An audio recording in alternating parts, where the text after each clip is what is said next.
तो दोस्तों European union के देशों की तरफ से या फिर कहे तो यूरोपियन यूनियन की तरफ से एक बहुत बड़ा डिसीजन लिया गया है और ये डिसीजन है यूक्रेन का मदद का। रिपोर्ट के मुताबिक यूरोपियन यूनियन की तरफ से रशिया के खिलाफ यूक्रेन के मदद के लिए फाइटर जेटों का डिलीवरी किया जाएगा। पर दोस्तों आपको जान के हैरानी होगा कि यूरोपियन यूनियन की तरफ से यूक्रेन को रशिया से लड़ने के लिए ना राफेल, ना यूरोफाइटर टाइफून और ना ही F-16 जैसे एयरक्राफ्ट दिया जा रहा है, बल्कि यूरोपियन यूनियन यूक्रेन को पुराने ऑब्सोलीट एयरक्राफ्टों को देगा। पर दोस्तों यहाँ पे बड़ा सवाल ये है कि दूसरी तरफ जहाँ पे रशिया के पास कई सारे सुपीरियर एयरक्राफ्ट और एक बहुत बड़ा एयरफोर्स है, तो वहीं पे यूरोपियन यूनियन की तरफ से इस तरीके का डिसीजन क्यों लिया गया कि वो खाली ऑब्सोलीट एयरक्राफ्ट ही प्रोवाइड करेगा। और दोस्तों आज के इस वीडियो में हम जानेंगे कि यूरोपियन यूनियन के इस तरीके के बेहुदा डिसीजन के पीछे असल कारण है क्या, और क्या ये पुराने और ऑब्सोलीट एयरक्राफ्ट रशिया के बड़े और ताकतवर एयरफोर्स को टक्कर दे पाएगा। तो डिटेल में जानने के लिए वीडियो के आखिर तक बने रहिए और चैनल को सब्सक्राइब और वीडियो को लाइक जरूर कीजिए।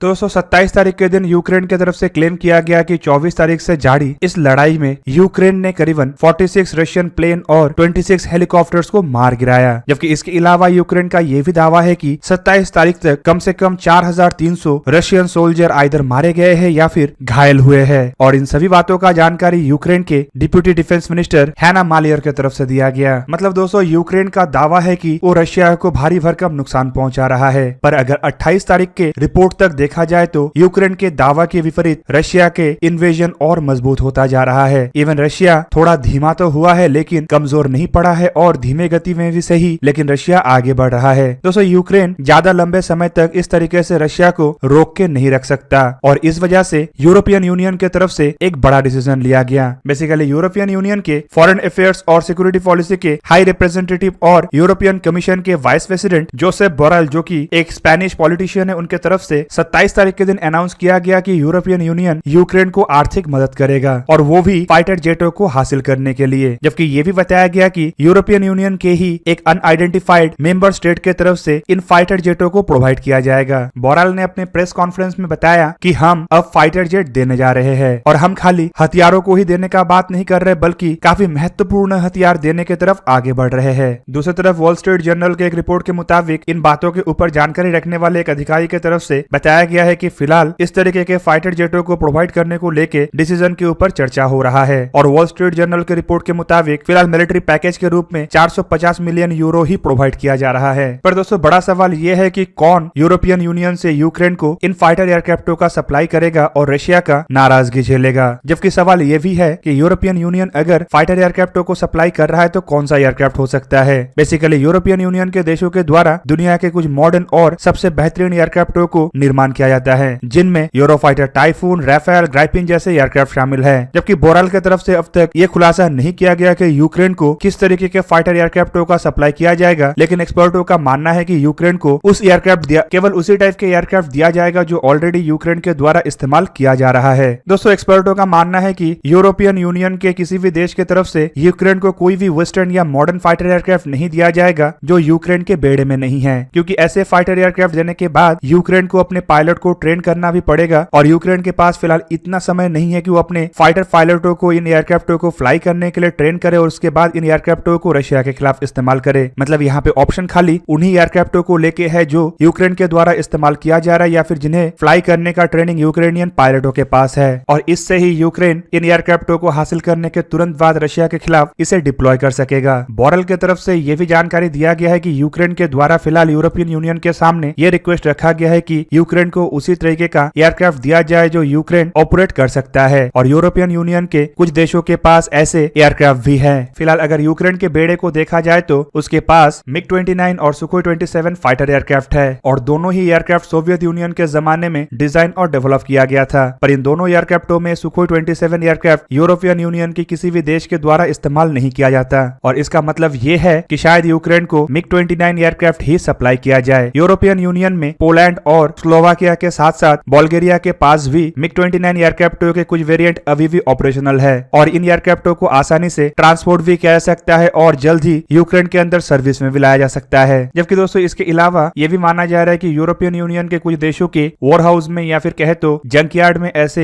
एयरक्राफ्ट हो सकता है जो ऑलरेडी ऑब्सोलीट हो चुका है, और ये एयरक्राफ्ट फिलहाल ऑपरेशनल कंडीशन में तो नहीं है, लेकिन इन एयरक्राफ्टों का इस्तेमाल स्पेयर पार्ट्स के सप्लाई के रूप में भी किया जा सकता है, ताकि यूक्रेन के हर एक एयरक्राफ्ट ऑपरेशनल ऑपरेशनल रह सके। दूसरी तरफ रोमानिया और क्रोएशिया ऐसे दो देश है जो नेटो के मेंबर होने के साथ साथ अतीत में सोवियत एयरक्राफ्टों का इस्तेमाल करता था। इन देशों के द्वारा MiG-21 एयरक्राफ्टों के हैवियर और इम्प्रूव्ड मॉडलों का इस्तेमाल किया जाता था। फिलहाल यूक्रेन तो MiG-21 एयरक्राफ्टों का इस्तेमाल नहीं करता है, लेकिन इन एयरक्राफ्टों का भी सप्लाई यूक्रेन को किया सकता है ताकि इसका इस्तेमाल इमरजेंसी कंडीशन में हो। पर दोस्तों इसका संभावनाएं काफी कम है। इवन दोस्तों ये भी बताया जा रहा है कि शायद इन एयरक्राफ्टों में पोलैंड के बेड़े के पुराने सुखोई 27 स्विंग विंग एयरक्राफ्ट भी हो सकता है, जिसका की सप्लाई का संभावना MiG-21 से तो अधिक है लेकिन MiG-29 से थोड़ा कम है। ये एक ऐसा एयरक्राफ्ट है जिसे लड़ाई में इस्तेमाल किया सकता है और एक्सपर्टों का मानना है कि इसे अगर लड़ाई में इस्तेमाल किया जाता है तो ये थोड़ा बहुत उपयोगी भी होगा। जबकि इसके अलावा बुल्गारिया के तरफ से सुखोई 25 एयरक्राफ्टों को भी इस्तेमाल किया जाता है, जो कि एक ग्राउंड अटैक एयरक्राफ्ट है जो कि यूक्रेन के द्वारा भी इस्तेमाल किया जा रहा है। और दोस्तों ये जो एयरक्राफ्ट है ये लड़ाई में काफी क्रूशियल साबित हो सकता है। अलेक्जेंडर क्राउस जो कि रीन्यू यूरोप के एक पॉलिसी एडवाइजर और मेंबर है, जिसे कि प्रो यूरोपियन पॉलिटिकल ग्रुप माना जाता है, उनके तरफ से 28 फरवरी के दिन एक ट्वीट करते हुए बताया गया कि ये जो एयरक्राफ्ट है